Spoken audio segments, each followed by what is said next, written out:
જય શ્રી કૃષ્ણ, જય સ્વામિનારાયણ, જય યોગેશ્વર, જય જિનેન્દ્ર અને જય મહાદેવ. કેમ છો બધા?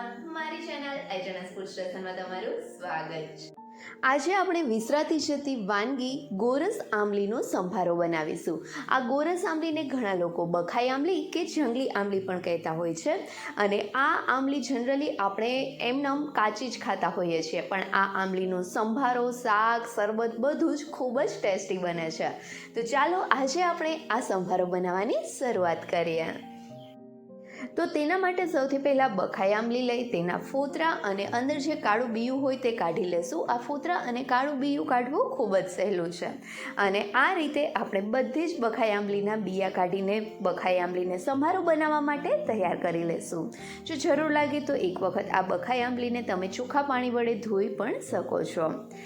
ત્યાર પછી હવે સંભારાના વઘાર માટે એક ફ્રાઈંગ પેન લઈ તેમાં 1 થી 1.5 ટેબલસ્પૂન જેટલું તેલ ગરમ મૂકીશું.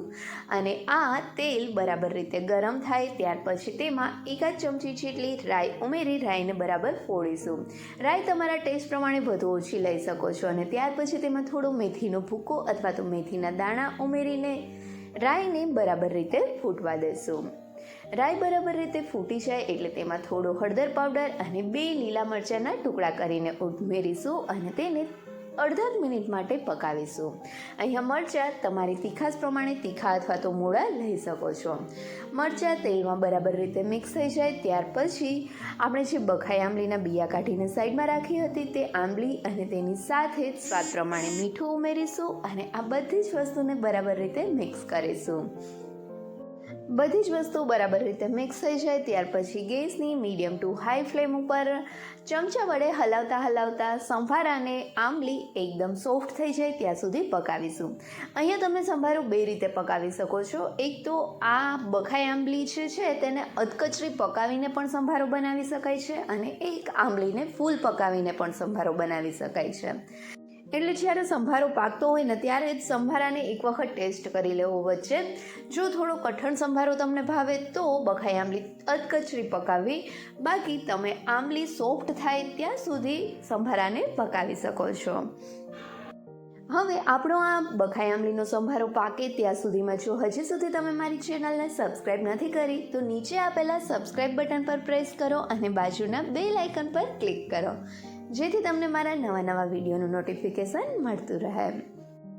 થોડી વાર સંભારાને પકાવ્યા પછી અહીંયા જોઈ શકાય છે કે બખાઈ આંબલી સોફ્ટ થવા લાગી છે. હું સંભારાને થોડો કાચો રહેવા દઈશ કેમ કે મને થોડો કાચો સંભારો ભાવે છે. તમે હજી 1 થી 2 મિનિટ માટે પણ આ સંભારાને પકાવી શકો છો. અને અહીંયા જોઈ શકાય છે કે આપણો આ સંભારો કેટલો મસ્ત તૈયાર થયો છે. તો હવે ગેસની ફ્લેમ બંધ કરી દઈ આ ગરમા ગરમ સંભારાને સર્વિંગ પ્લેટમાં લઈને સર્વ કરીશું. આ સંભારો રોટલી, શાક, દાળ ભાત, વઘારેલી ખીચડી બધા જ સાથે ખાવાની ખૂબ જ મજા પડે છે. તો તમે પણ એક વખત આ સંભારો ટ્રાય કરશો ને પછી બખાઈ આંબલીની સિઝનમાં વીકમાં 3 થી 4 વખત તો આ સંભારો બનાવશો જ. તો તમને આ વિસરાતી જતી બખાઈ આંબલીના સંભારાની રેસીપી કેવી લાગી તે મને એક વખત કમેન્ટ કરીને જરૂરથી કહેજો. અને જો રેસીપી ગમી હોય તો વિડીયોને લાઇક કરજો અને તમારા ફ્રેન્ડ્સ સાથે શેર પણ કરજો. અને હા, મારી ચેનલને સબસ્ક્રાઈબ કરવાનું ભૂલતા નહીં. Thank you so much.